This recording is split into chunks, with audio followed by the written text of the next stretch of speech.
ये वो मुआवजा है जो मैं तुमसे वसूल रहा हूं, वो भी तुमसे बिना पूछे। जो भी हो, अब मुझे इस चीज की आदत है। नैना ने खुद को ये कहते हुए सांत्वना दी। ऐसा अक्सर उसके जीवन में हुआ है।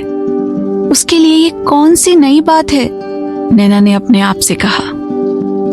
उसने दरवाजे के लॉक को खोलने के लिए चाबी निकाला और दरवाजे को खोलकर घर के अंदर प्रवेश किया। घर में आते ही वो किचन की तरफ गई और अपने हाथों के कपड़े को ऊपर खींचते हुए सब्जियों को धुलने लगी। उसने नल से आ रहे ठंडे पानी को नजरअंदाज किया और अपने काम में लगी रही। उसे जल्दी से जल्दी खाना बनाना था ताकि वो अस्पताल में भर्ती अपनी माँ के लिए भेज सके। हर रात नैना को ठंड को दूर करने के लिए 2 गर्म पानी के थैलों का उपयोग करना पड़ता था ताकि वो सो जाए, जिसमें एक उसके पैरों के नीचे और दूसरा उसकी बाहों में होता था।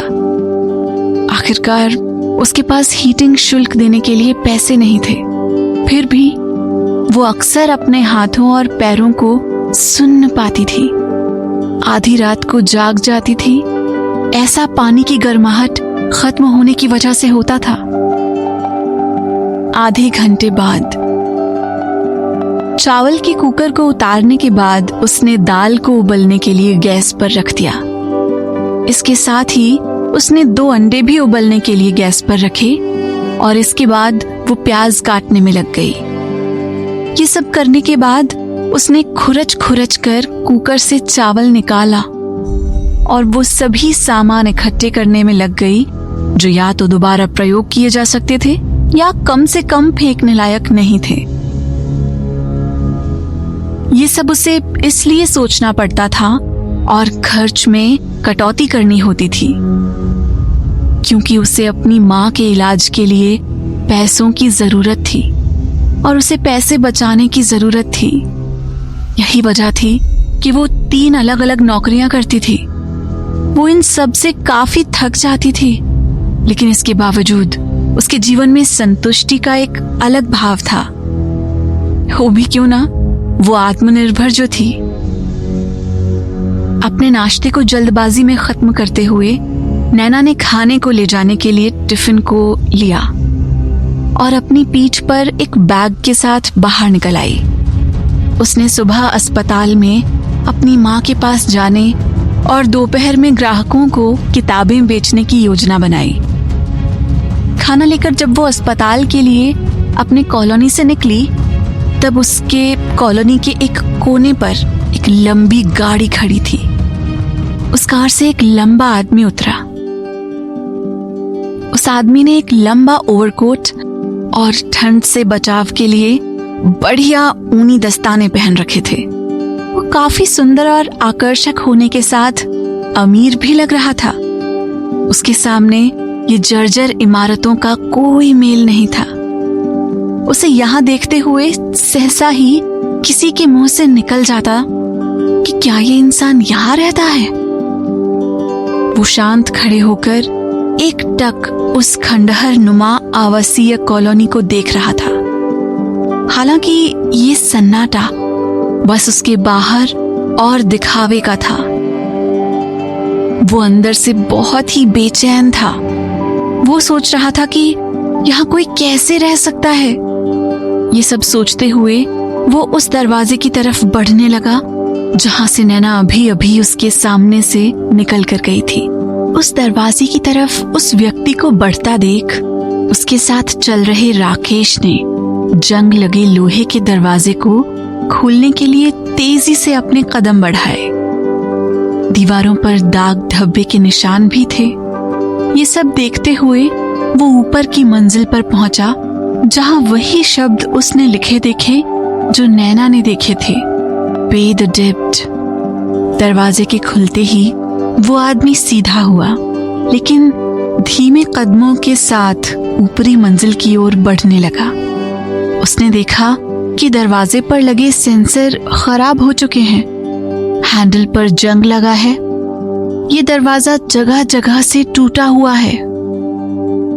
अपने बॉस को इस तरह देखकर राकेश को लगा कि जैसे ये शब्द उसके बॉस को टोकने के लिए लगे हैं। हालांकि वो चुपचाप खड़ा रहा और अपने बॉस से अनुमति लेने के अंदाज में पूछा कि बॉस, क्या आप चाहते हैं कि ये दरवाजा मैं खोल दूं?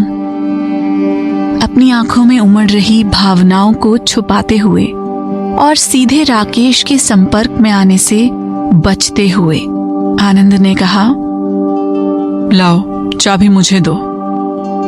अगर ये बात नैना को पता लग गई कि उसकी गैर हाजिरी में उसके घर में कोई आया था और वो भी डुप्लीकेट चाबी से ताला खोलकर घुसा था, तो वो आग बबूला हो जाएगी और तुरंत पुलिस को बुला लेगी। आनंद ने सोचते हुए कहा।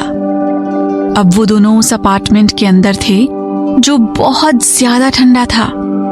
वो एक लंबा आदमी था और नैना का वो कमरा काफी संकीर्ण और छोटा था। उसने अपने सर को थोड़ा झुकाया और कमरे के अंदर प्रवेश कर गया। उसने देखा कि दरवाजे पर ही एक गुड़िया एक फ्रेम से लटक रही थी। फिर उसने जल्दी से पूरे कमरे का मुआयना किया और उसका ध्यान एक फोटो फ्रेम पर आकर अटक गया। इस फोटो को देखते ही उसे ऐसा लगा मानो उसकी छाती पर किसी ने हथौड़े से चोट मारी है। उसे बहुत दर्द हुआ और उसकी उंगलियां मदद नहीं कर सकीं, लेकिन कांप गईं। उसकी ठंडी आंखें नम हो गईं। उसने कहा, मैंने आखिरकार तुम्हें पा लिया है। यूं तो उसने पहले ही दिन नैना को देखते ही पहचान लिया था, लेकिन इस छोटी लड़की की तस्वीर को देखकर उसे तसल्ली मिल गई कि नैना वही लड़की है जिसे वो सालों से ढूंढता रहा और याद करके परेशान होता रहा। बड़े भाई रोना मत, देखो सकुरा खिलने को है। यह आवाज सुनकर वो चौंक गया। उसने देखा कि पीछे एक छोटी बच्ची खड़ी थी जिसके सिर पर एक छोटी सी चोटी है और उसी ने ये बात आनंद से कही थी। आनंद ने उसको वहां से भेजने या बाहर निकालने के अंदाज में कहा कि बेटे देखो, ये तुम्हारे मतलब की बात नहीं है, तुम यहां से अभी जाओ और दूर रहो।